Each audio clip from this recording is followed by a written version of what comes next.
In this example, we're going to solve a nonlinear system.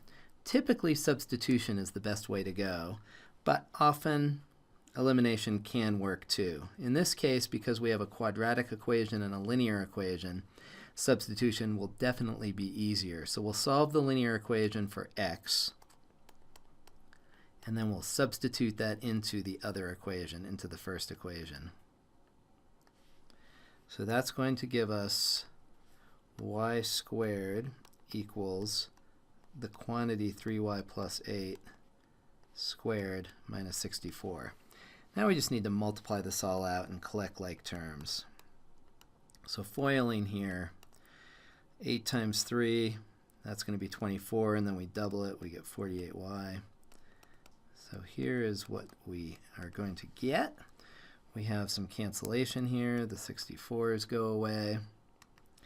And we can collect the y squareds. We end up with 8y squared plus 48y equals 0. We can divide out the 8 so that we have y squared plus 6y equals 0. And then we can factor. We'll factor out a y. So we have y times y plus 6 equals 0. And that gives us the y values of 0 and negative 6. So let's come over here and let's take a look at y equals negative 6. So when y equals negative 6, we'll plug that in up here and we'll figure out what x has to be. So negative 18 will equal x minus 8, and that tells us that x will be negative 10. Now let's plug in y equals 0, again into the linear equation. It's always best to plug into the equation that gives you the least number of solutions. If we were to plug the negative 10 into the top equation, we'd end up with 2 y values, and we don't want that. So, or 2 x values. If we were to plug in y equals negative 6 right there, we'd get 2 x values, and we don't want that. We want to plug into the equation that gives us the least outcomes.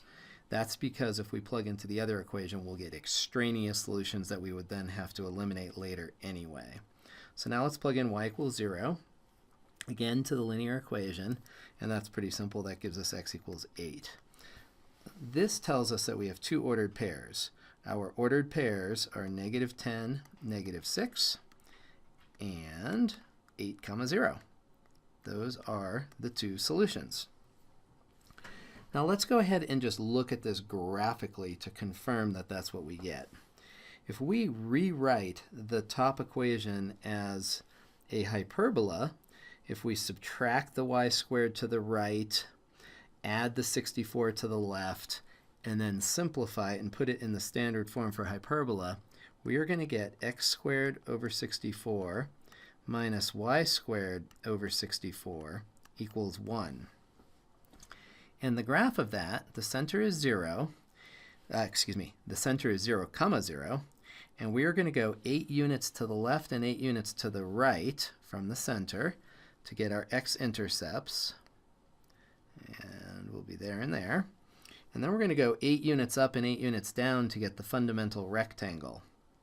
So the fundamental rectangle is going to help guide us with the graph. I don't want to get super precise here, but the idea is going to be that the graph is going to look something like this. It's going to open horizontally,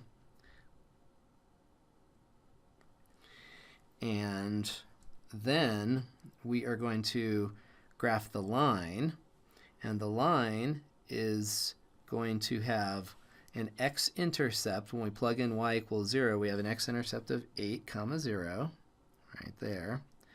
And then the y-intercept, if we were to plug in x equals 0, would be negative 4/3, which, did I say that right? If we plug in x equals 0, we're going to get negative 8/3 for y, so negative 2 1/3.